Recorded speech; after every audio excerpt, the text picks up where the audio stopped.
Good morning, dear students. So today we are beginning with a new chapter.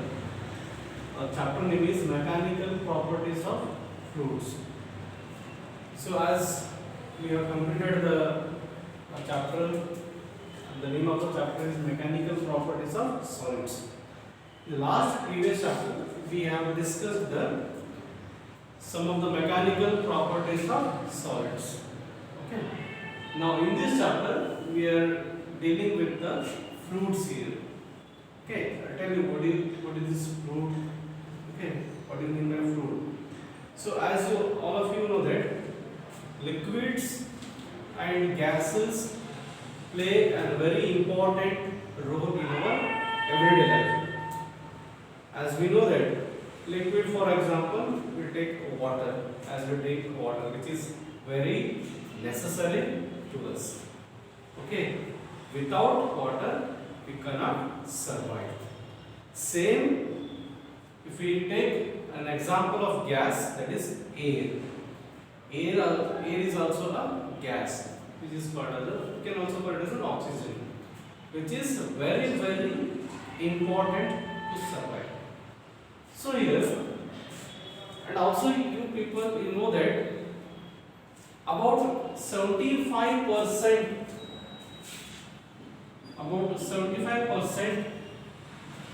surface of the earth is covered with water. As this we know that 75% of the surface of the earth is covered with water. So we can call this water as a fluid here. Okay. So the question arises that what is this fluid? How can we define this fluid here? So fluid is nothing but what? Anything which can flow. Okay. For example, liquid it is there. Liquid can flow. Gases can also flow. So we can say that liquids and gases both are called as a fluids. Which are called as a fluids. So let me tell you the exact definition of this fluid. What is this fluid here? So as I said that just now, anything which can flow and which does not have any definite shape is called as fluid. So in the earlier chapter we have learned the definition of solid. As there I defined that we have learned that we came to know that solid means which is having a definite shape and size. Okay. Where the molecules of that solids are systematically arranged in a systematic manner. The molecules are being arranged, but in liquids and in gases, the molecules of the liquids and the molecules of the gases are not systematically arranged. So that is why they can flow and they do not have a definite shape. So that's why we are calling it as a fluid. Right? Now next you come to know what is this hydrostatic here. Now we came to know that what is this fluid here. Okay. Now the next definition is hydrostatic. So what is this hydrostatic? As you know that static means rest. The fluid which is at rest, okay, is called as hydrostatic.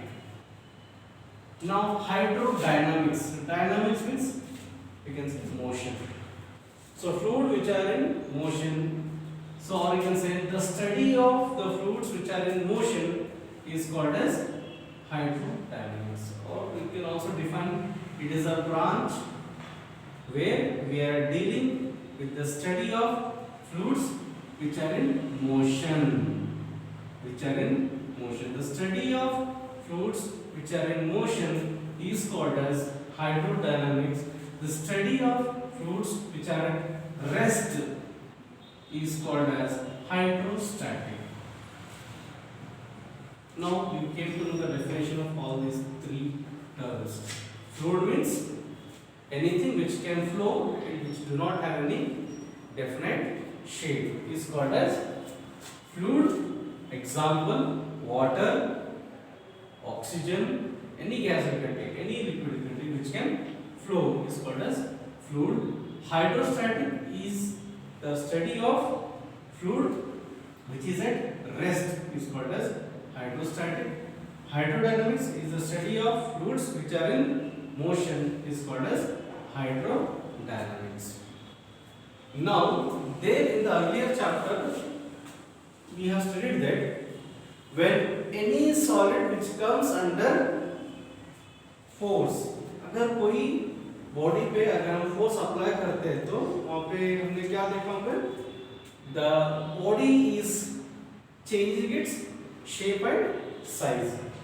Means it is when any external force is being applied on the body, due to that force the body is changing its shape and size. So same here, there we have studied the definition called as stress. Okay, when any stress is being acted on the body is going to change its shape and size.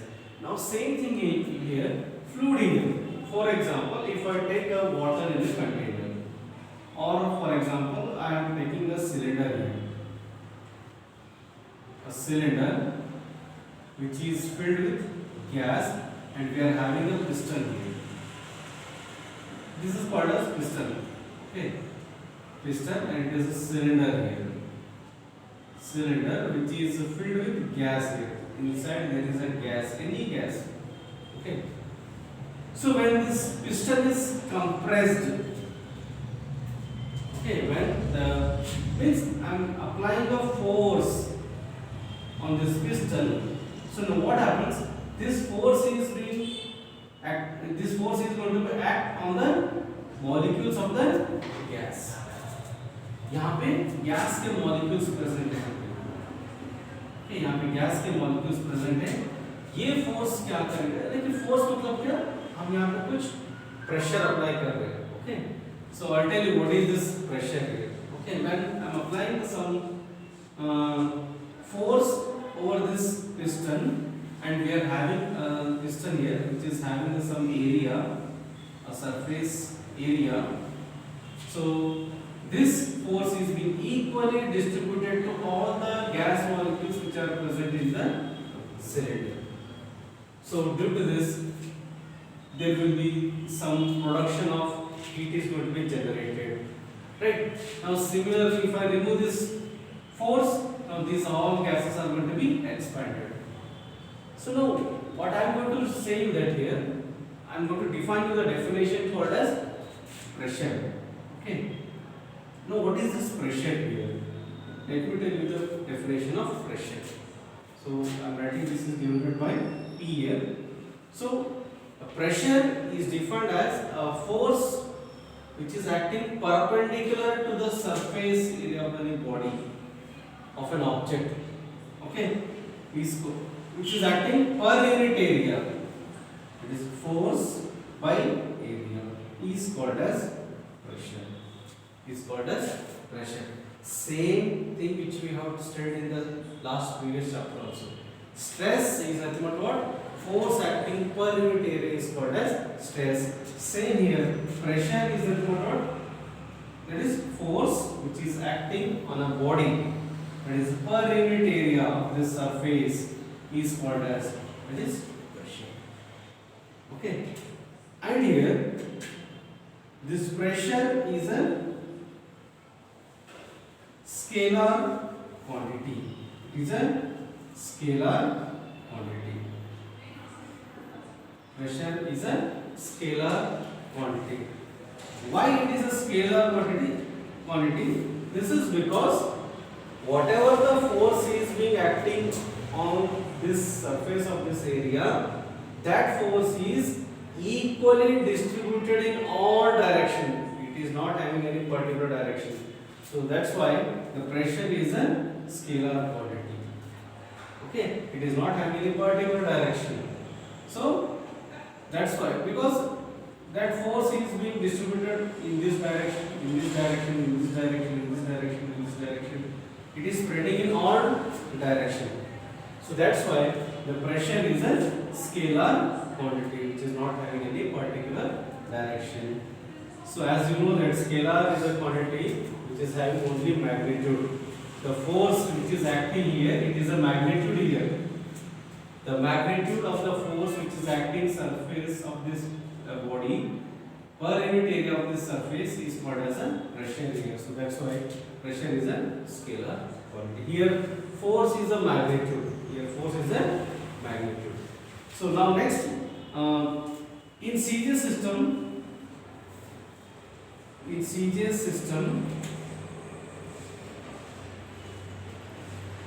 the unit is dyne per centimeter square. In CGS system, the unit of the pressure is dyne per centimeter square, and in SI system, the unit is Newton per meter square. Okay. Or also we are having one more unit of this pressure is which is called as Pascal. Or Newton per meter square. And you should remember that 1 Pascal is equal to 1 Newton per meter square. 1 Pascal is equal to 1 Newton per meter square is the SI unit of this pressure. Actually, this Pascal is the name of the scientist. Okay, this Pascal is the name of the scientist. So this is all about which we have discussed in the today's class. We came to know that what is fluid, what is hydrostatic, what is hydrodynamics, what is pressure. Pressure is equal to F by A. Here F is a force and A is the surface area of the object, and pressure is a scalar quantity.